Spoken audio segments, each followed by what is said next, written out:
address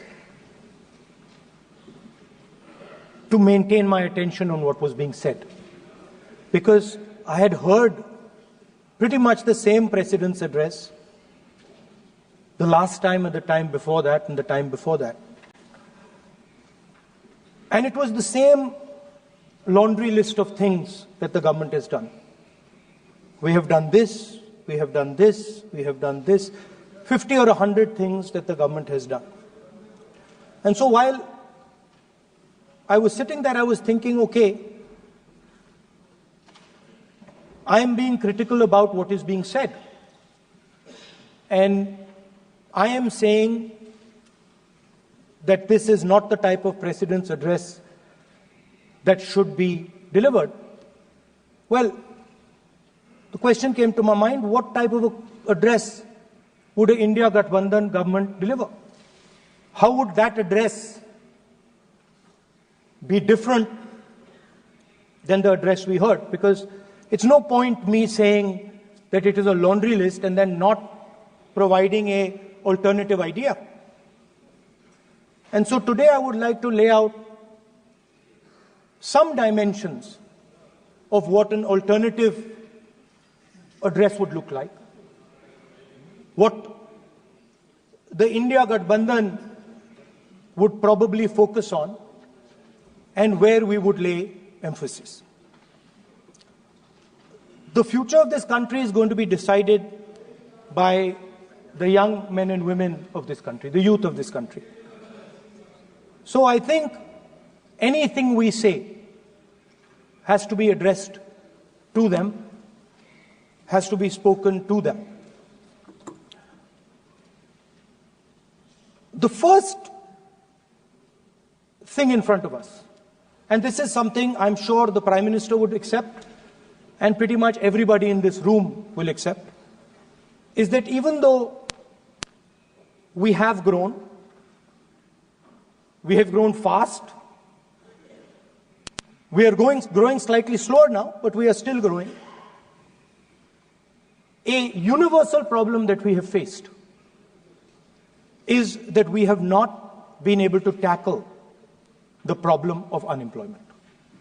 No, neither the UPA government nor today's NDA government has given a clear-cut answer to the youth of India about employment. I don't think anybody in this room will disagree with me. I'll give a little statistic for the Prime Minister. The Prime Minister, something I would agree with directionally. The Prime Minister proposed the Make in India program. I think a good idea. We saw the statues, we saw the functions, we saw the so-called investment, and the result is right in front of me. Manufacturing fell from 15.3% of GDP in 2014 to 12.6% of GDP today. That is the lowest share of manufacturing in 60 years. I'm not even blaming the Prime Minister, because I think it would not be fair to say he didn't try. I could say that the Prime Minister tried, and I think conceptually Make in India was a good idea, but it's pretty clear that he failed, because manufacturing went from 15.3% of GDP to 12.6%. So the first question that any alternative vision would answer to the youngsters of our country is, okay, what and how are we going to solve this problem of employment? Any country basically organizes two things. You can organize consumption, and then you can organize production. Modern way of saying organizing consumption is services. Modern way of saying organizing production is manufacturing. But there is more to production than simply manufacturing. For example, agriculture also is about production. Now, pretty much every government since 1990 has done a decent job on consumption, on organizing consumption. Which are the companies that organize consumption? Uber organizes consumption. Reliance organizes consumption. Adani organizes consumption. But we have, as a country, failed in organizing production. We have excellent companies that try to organize production. They are the Mahindras of this world. They are the Bajajis of this world. Part of Tata's organizes production, but the record of the country on organizing production is dismal. And essentially what we have done is we have handed over the organization of production to the Chinese. So this mobile phone, even though we are saying we make this mobile phone in India, that is not a fact. This phone is not made in India. This phone is assembled in India. All the components of this phone are made in China. The network that has produced this phone is made in China, is owned by China. So every time we use a phone, every time we wear a Chinese shirt, a Bangladeshi shirt, every time we wear a pair of Chinese sneakers, we are paying a tax to China. Because some Chinese youngster is earning a salary to make or to produce that product. So the first message I would give in a presidential address would be that India has to focus completely on production. Because if we do not focus on production and we continue to focus only on consumption, we will find that we will run huge deficits, we will increase inequality, and eventually we will run into a serious problem. Social problem because of unemployment, which we are already facing. If you look at the numbers of the amount of people who are in jail, if you look at the numbers that are spent on internal security, if you look at the numbers spent on our police forces, they're all spiraling. They're all rising. And everybody understands that social tension is on the rise in India. So now the next question comes, okay, so where is this employment going to come from? What is India going to produce? And for that, I'd like to tell all the youngsters of this country that there is a revolution taking place, an exciting revolution. The world is transforming completely. And the change that is taking place, at the heart of the change that is taking place, we are moving from the world of the internal combustion engine to the world of the electric motor. We are moving from petrol to batteries. We are moving wind, solar, potentially nuclear energy. So our entire way of moving is changing. And this is going to change every single thing. It is going to change warfare. It is going to change medical treatment. It is going to change education. It is going to change how we eat. It is going to change every single thing. Now, the last time there was a revolution, called the computer revolution, the government of India had a clear focus. We looked at that revolution. It was the Congress government. We looked at the revolution and we decided clearly that we are going to focus on the development of software. And we rode the wave of that revolution.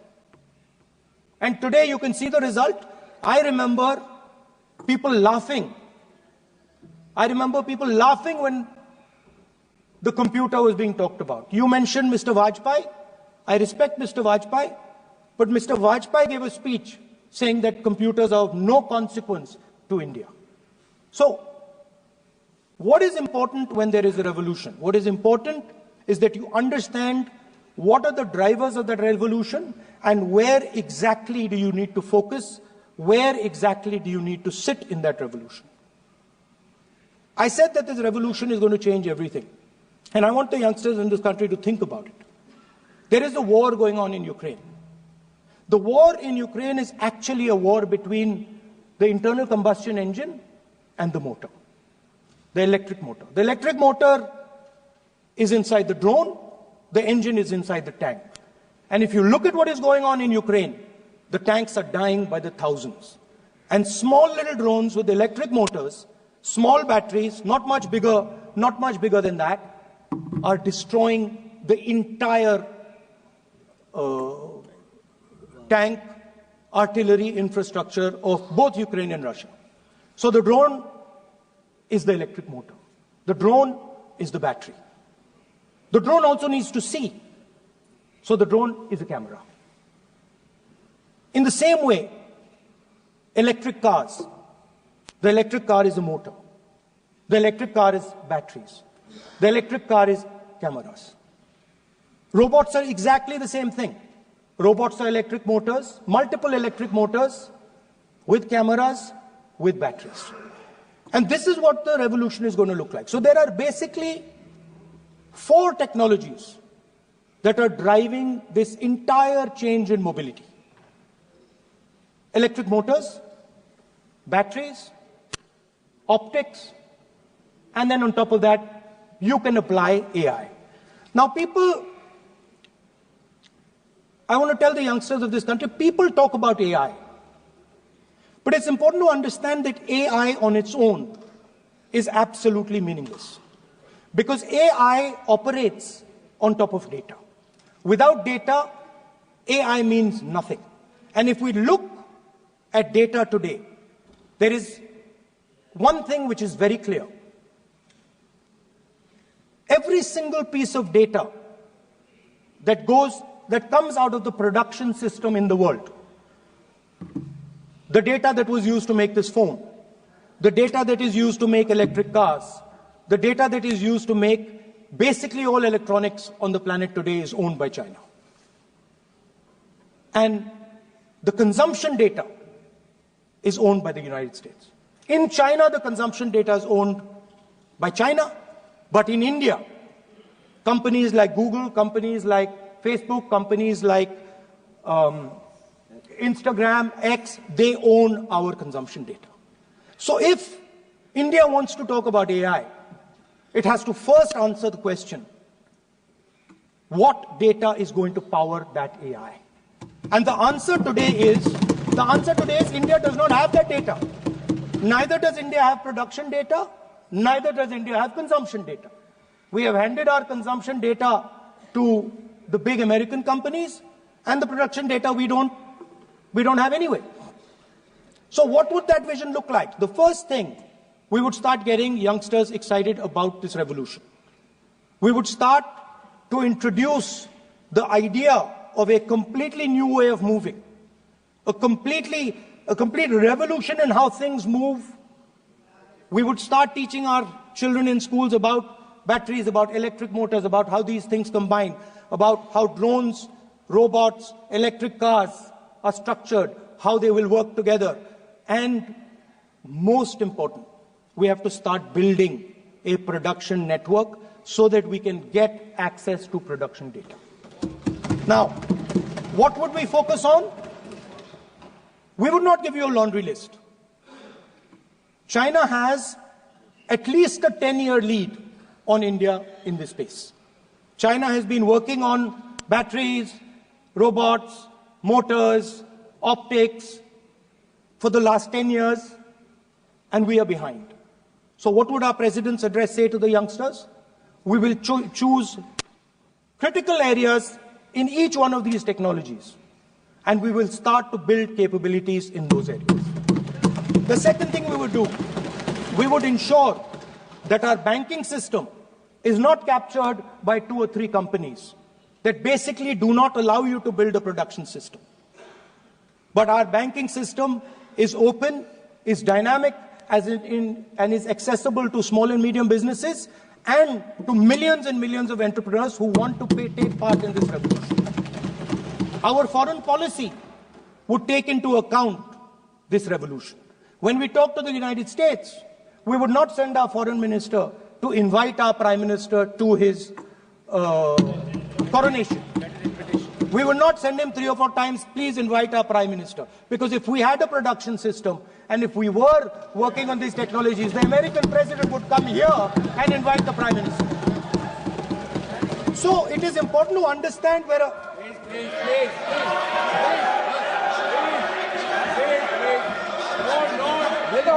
foreign policy.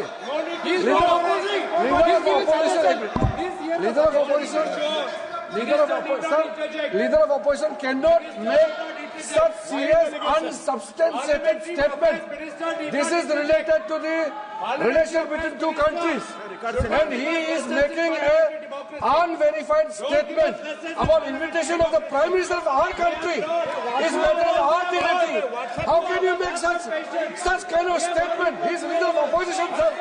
He should be responsible in making such statement. Sir, LOP is giving us very positive suggestions. Why they are worried, sir?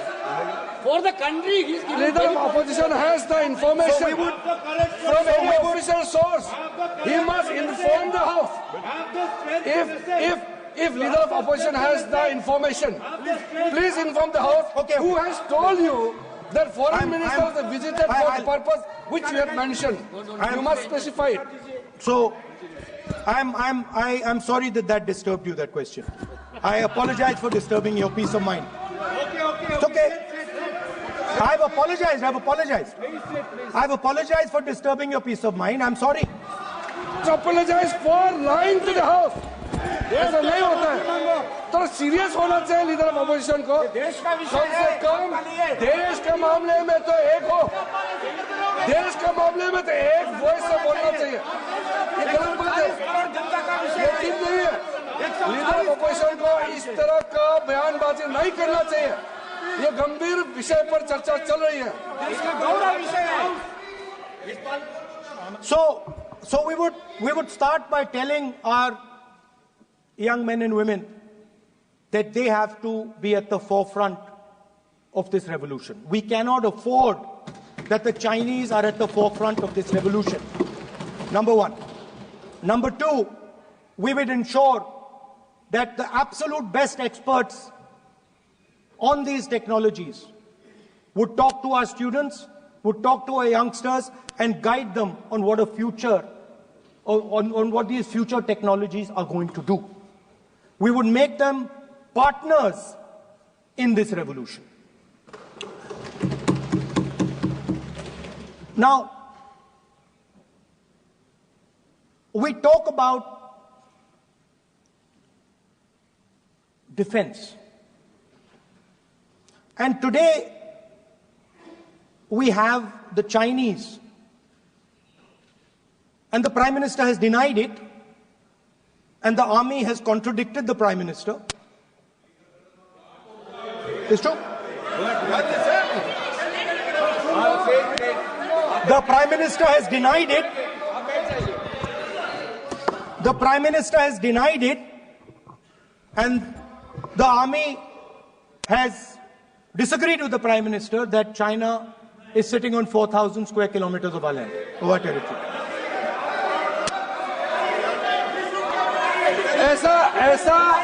ऐसा इस सदन में अब मन चाहे बात नहीं बोल सकते हैं. ये बिल्कुल ठीक नहीं है सर. ये सीरियस मामला है. आप फॉरेन पॉलिसी पे, बॉर्डर इश्यू पर आप अपना कैसे मजाक बात कर सकते हैं? अपना मन गढ़ंत कहानी आप बना के बोल रहे हैं. ये तो बहुत सीरियस मामला है. विदेशी प्रतिपक्ष के नेता जो आप विषय बोल रहे हैं, उसके तथ्यों को Let me speak. सदन के पटल पे रखना. आप पानी. अनुरोध है लीडर ऑफ अपोजिशन बोलिए, हम लोग शांति से सुनेंगे. ये आपका अधिकार है बोलने का, मगर आप मन चाहे ऐसा सीरियस इशू पे कैसे बोल सकते हैं? ये सीरियस मामला है. आप सदन में मर्जी से बोलते हो. फॉरेन मिनिस्टर का बात बोलते हो. सीमा का बात ऑफिशियल वर्जन से अलग बात करते हैं. ऐसा मत बोलिए. ये देश के लिए ठीक नहीं है. आपको सीरियस होना पड़ेगा लीडर ऑफ अपोजिशन. ये गंभीर मामले को आप ऐसा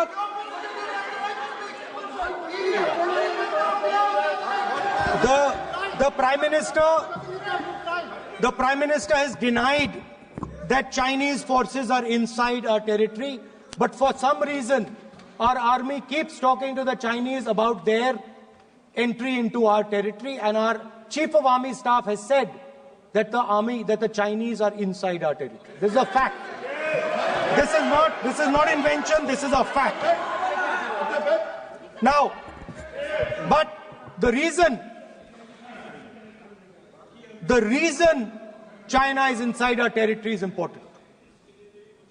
Because people think that wars are fought between armies and their weapons.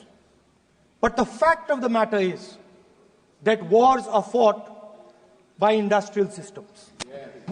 The fact of the matter is that China has an industrial system that is far stronger, far bigger than our industrial system. And that is why they have the guts to come inside this country. The reason China is sitting inside this country is because Make in India has failed. The reason China is sitting inside this country is because India is refusing to produce. And I am worried that India is going to give up this revolution to the Chinese once again. The reason I made this reference is because everything is connected. If and when we fight a war with China, we will be fighting with Chinese electric motors, Chinese batteries, Chinese optics, and we will be buying Chinese motors, Chinese optics, Chinese batteries. It is a non-sustainable proposition. That is why, for our security, for the future of our children, for the future of our country, we have to build a production system, and we cannot allow this revolution to go by. Now, the next step, we have a strategic partner called the United States. The partnership should focus on how India and the United States can work together to take advantage of this revolution. That is what the conversation should be on. Please understand that India is as important as the United States for the simple reason that they cannot build an industrial system without us. They cannot build a production system without us. No matter what they say, the Americans simply cannot do what India can do because their cost structure is much, much, much more expensive than ours. We can build things that the Americans would never imagine. India can do that. So that would be the first part of a president's address. We would talk to the youngsters in India and say to them, we want you to be partners in this revolution. We want to change the Indian banking system so you can have access to it. And we believe in you, we trust in you, and we believe you can take on the Chinese. That's the first part. The second part would be about participation. We have done a caste census in Telangana. And what we have found is shocking.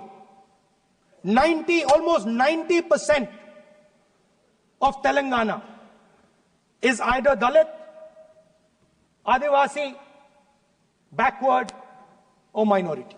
Almost 90%. And I am convinced that that is the story across the country. I am absolutely convinced that the OBC population of this country is not one less than 50%, possibly 55%. 16% are Dalits, 9% are Adivasis, 15% are minorities. Last budget, there was a photograph. You remember the photograph? Of course. वो मक्खन बांटने वाली, हलवा बांटने वाली photo. मैं हैरान हो गया कि इस बार फोटो ही हटा दी. हलवा खिलाया मगर दिखाया नहीं किसको खिला रहे. तो at the center of any new development paradigm for this country, which runs parallel with the production paradigm I spoke of, which works together with the production paradigm I spoke of, is the participation of lower castes, OBCs, Dalits, Adivasis in the wealth of this country. If we look at the largest corporates in this country, they're all owned. None of them are owned by OBCs. None of them are owned by Dalits. None of them are owned by tribals. If we look at the biggest media companies that support the Prime Minister, every day we see the Prime Minister's pleasant face, smiling face on these media. None of them are owned by OBCs. None of them are owned by Dalits. None of them are owned by Adivasis. This is the fact. So central to any new development paradigm is the architecture of a new paradigm. And that architecture of the new paradigm can only be built once the caste census is placed on this table. Because once the caste census is placed on the table, we will know exactly how much of this country's wealth, how much of this country's power, how many of this country's institutions are owned by 90% of this country. There are OBC MPs in the BJP. There are OBC MPs in the BJP. There are Dalit MPs in the BJP. There are Adivasi MPs in the BJP. Remember, you are OBCs, you have 50% of the population, and you have absolutely no power. I know that you're sitting there and you cannot even open your mouth. That is the truth of the country. प्रधानमंत्री का चेहरा आपको दिखाई नहीं देता है? जाति जनगणना, प्रधानमंत्री का चेहरा आपको दिखाई नहीं देता है? आर्किटेक्चर, आप अंधे हो गए हैं क्या? participation, revolution in this country that we're going to bring. चेहरा नहीं दिखता है। ये अंधेरा हो गया है। पार्लियामेंट में है। ये कुछ दिखता नहीं है। सोनिया गांधी, प्रियंका, ये लीडर ऑपोजिशन को कुछ दिखाई नहीं देता है। ओबीसी बात करते हैं। So the idea is, Speaker sir, the idea.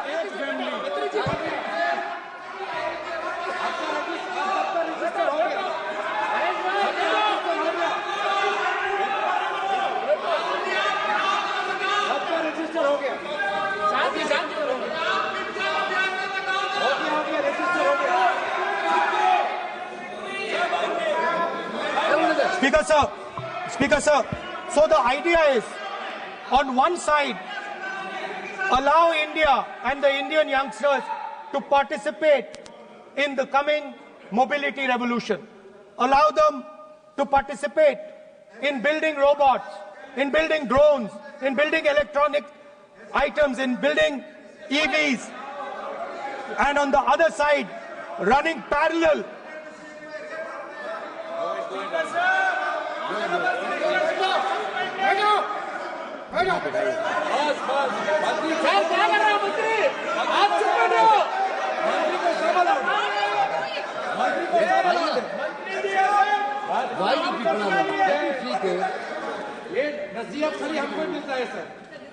मैंने उनको ही मना The country, Speaker sir. ऐसा नहीं है। So, आप भी बहुत डिस्टर्बेंस करते हैं। Okay, Speaker sir. So parallel ideas. One idea: participate in the mobility revolution. Whether you're thinking of economy, weapons, production, healthcare, India should participate in this revolution. India should become the master of the electric motor, master of the battery, master of optics, and master of AI applied on top of that production system. Now imagine the power of AI when we apply it to the caste census. You imagine what we will do with AI and what we will do with the social revolution in this country when we start to apply AI on the data that we get from the caste census. So we are going to run a parallel track. On one side, participation, revolutionizing the participation of Dalits, OBCs, Adivasis in the ruling of this country, in the institutions of this country, in distribution of wealth of this country. And on the other side, parallel track, challenge the Chinese and participate in the revolution and defeat the Chinese in electric motors, batteries, solar panels, and wind. So that is the first two parts of any presidential election address that any India Gathbandhan leader would give you. The final, of course, we go back to the Constitution. This, our favorite, just like the production system is a weapon, just like Jati Jangarna is a weapon of transformation, this is what the entire architecture is built on. I remember before the elections, all of you were saying 400 par, and you were saying you would change this. And then I was glad to see that the Prime Minister walked in and then was forced to bow his head in front of the Constitution. It was a moment of pride for all Congress people that we had explained to the Prime Minister and to the whole country that no force will dare touch this. Yeah. I know that the RSS has never accepted this. Mohan Bhagwatji has said that India didn't get independence in 1947. He has said that this constitution is meaningless. I know that that is at your heart. We will never let your dream come true. This constitution is going to rule India always. Now, एक minute आप प्रतिपक्ष के नेता हैं, मेरा आपसे आग्रह है कि जो विषय आप रखें वह तथ्यों पर आधार पर रखें, तो उचित होगा। मैंने आपको पहले भी कहा, और जो सदन के सदस्य नहीं है उनकी चर्चा न करें। बताता हूं सर, मोहन भागवत आप नियम प्रक्रियाओं की पालन करें, आपसे अपेक्षा। सर, मोहन भागवत जी ने स्टेटमेंट दिया। मोहन भागवत का statement sir, one second. We will authenticate. Speaker sir, we will authenticate. Speaker sir, Mohan Bhagwat ji made a statement saying that India did not receive independence in 1947. It received independence when the Ram Mandir was inaugurated. We will place that on the table. Now, sir, I would like to mention one small thing, but very important thing. Speaker sir, this constitution is supported by this constitution is supported by the vote of our people. Without the secure vote of the Indian people, this constitution means nothing. Now I want to bring to the notice of this House some data, some information about the Maharashtra election. Very simple stuff. Speaker sir, between the Lok Sabha election, which the India Alliance won, and the Vidhan Sabha election, the voting population of Himachal Pradesh was added to the voting roll of Maharashtra. Meaning the entire population of Himachal Pradesh was added to the voter rolls of Maharashtra. Please understand what I am saying. In Lok Sabha, the difference between Lok Sabha and Vidhan Sabha was the population of Himachal. The entire population. Almost 70 lakh new voters suddenly arrived between Lok Sabha and Vidhan Sabha. Now, the most interesting part, and the Prime Minister is not looking at me. The most interesting part,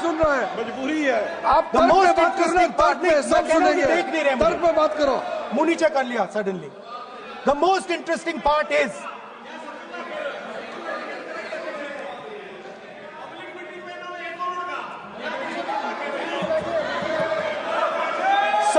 Sir, Maharashtra mein more voters were added in 5 months in Maharashtra than were added in 5 years in Maharashtra. जितने 5 साल में add हुए उससे ज्यादा 5 महीने में add हुए, आखिरी 5 महीने में लोकसभा चुनाव के बाद। सर, एक बिल्डिंग है सर शिरडी में, एक बिल्डिंग में 7,000 नए वोटर एक बिल्डिंग में ऐड हुए सर। एक बिल्डिंग में 7,000 नए वोटर ऐड हुए सर। मैं कोई आरोप नहीं लगा रहा हूं, मैं कोई आरोप नहीं लगा रहा हूं। मैं सिर्फ ये कह रहा हूं सर कि ये इसमें कुछ ना कुछ प्रॉब्लमैटिक है कि हिमाचल प्रदेश जितने बड़े वोटर्स लोकसभा के बाद जादू से आ जाते हैं। अब हम क्या कह रहे हैं, हमने इलेक्शन कमीशन से रिपीटेडली कहा है कि हम आरोप नहीं लगा रहे हैं, आप एक काम कीजिए, हमें लोकसभा की वोटर लिस्ट दे दीजिए, नेम एड्रेस और इलेक्ट्रॉनिकली दीजिए, और विधानसभा नहीं है, नहीं सर, नहीं नहीं नहीं नहीं नहीं नहीं स्पीकर सर वो सब वेबसाइट पे रहती है, सब जानते हैं, कभी भी कोई निकाल सकता है। स्पीकर सर मैं समझा देता हूं सर। स्पीकर सर वो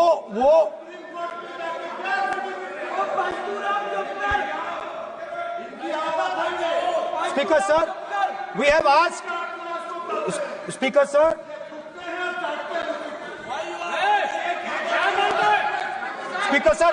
we are asking this question, we are asking this, Speaker sir, population of Himachal Pradesh, please, population of Himachal Pradesh has voted, extra has voted in Maharashtra. We are saying to the election commission, please give us the names and addresses and polling booths of all the workers in the Lok Sabha and all the workers in the Vidhan Sabha, so we can calculate who these new workers are, who these new voters are. Interestingly, the new voters are mostly in the constituencies that the BJP has swept. Please understand, the new voters have been added mostly in the constituencies where BJP has swept. I am still not making an allegation. I am saying on the floor of the House that the Election Commission has to give the data of the Maharashtra elections to the Congress Party, to the Shiv Sena and to the NCP, so that we can see exactly where these voters have been added, who has been subtracted, who has been added, where they have been added. This is not an irresponsible request. This is a very simple request for them to fulfill. The reason I am saying this, sir, is because the rules have been changed. This is not just said in isolation. Speaker, sir, the election commissioner used to be chosen by the Prime Minister, Leader of Opposition, and the Chief Justice. Sir, the Chief Justice was removed from that committee. Why? Why? This is a question, sir. This is a question to the Prime Minister. Why was the Chief Justice removed from the committee? Now, in a few days, I am going to go to the meeting. I am going to go to the meeting. There's going to be Mr. Amit Shah and Mr. Modi ji. And there's going to be me. 2-1. Why am I even going to the meeting? What is the purpose of me going to the meeting? I am only going to the meeting to certify what Modi ji and Amit Shah ji are going to say. Right? Whereas if the Chief Justice was there, there could be a discussion. Chief Justice and Leader of Opposition could say, no, we don't agree. So, there seems to be a calculated strategy. Now, just prior to the Lok Sabha, the election commissioner was changed and 2 new election commissioners were placed. Yes. We know that the election dates were changed. Yes. We know that the elections were postponed. These are facts. These are not things I am inventing. So, in order to safeguard this constitution, the entire opposition requests the data for the Maharashtra election. We request the data and the electoral voter list for Lok Sabha and the corresponding list for Vidhan Sabha. And I am very confident that the Election Commission will not give us this information. Speaker, sir, that is broadly. So the third element of our President's address would be a determined defense of India's institutions, of our democratic system, and a re-look at our entire democratic framework, and the looking again at all the institutions that have been taken away from the people of India. So those would be the type of things that we would say in a presidential address. I'd like to finally say one thing. In the last, थोड़ा बढ़ा देता हूं. अब मैं थोड़ा और खींचूंगा. अब और खींचूंगा थोड़ा. अब और खींचूंगा. So in the last, there is a background, a philosophical background to what I am saying. Essentially, what I am saying to the youngsters of India and to this House is that instead of focusing on multiple things, instead of telling us a laundry list, give us a strategy, give us a vision, make it clear, right? Now, there is a philosophical basis to this.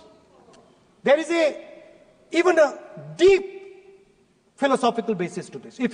I showed you the picture of Shivji, which you didn't allow me to show. I showed that picture for a reason. What does that picture tell us? Thank you. If you look, double thank you, sir.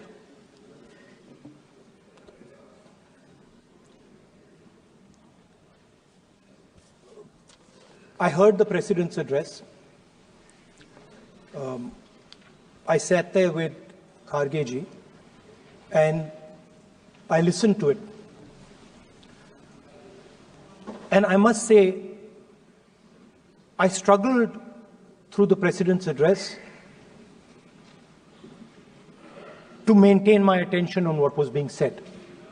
Because I had heard pretty much the same President's address the last time and the time before that and the time before that. And it was the same laundry list of things that the government has done. We have done this, we have done this, we have done this, 50 or 100 things that the government has done. And so while I was sitting there, I was thinking, okay, I am being critical about what is being said. And I am saying that this is not the type of President's address that should be delivered. Well, the question came to my mind, what type of address would an India Gathbandhan government deliver? How would that address be different than the address we heard? Because it's no point me saying that it is a laundry list and then not providing an alternative idea. And so today I would like to lay out some dimensions of what an alternative address would look like, what the India Gathbandhan would probably focus on, and where we would lay emphasis. The future of this country is going to be decided by the young men and women of this country, the youth of this country. So I think anything we say has to be addressed to them, has to be spoken to them. The first thing in front of us, and this is something I'm sure the Prime Minister would accept, and pretty much everybody in this room will accept, is that even though we have grown fast, we are growing slightly slower now, but we are still growing. A universal problem that we have faced is that we have not been able to tackle the problem of unemployment. No, neither the UPA government nor today's NDA government has given a clear-cut answer to the youth of India about employment. I don't think anybody in this room will disagree with me. I'll give a little statistic for the Prime Minister. The Prime Minister, something I would agree with directionally. The Prime Minister proposed the Make in India program. I think a good idea. We saw the statues, we saw the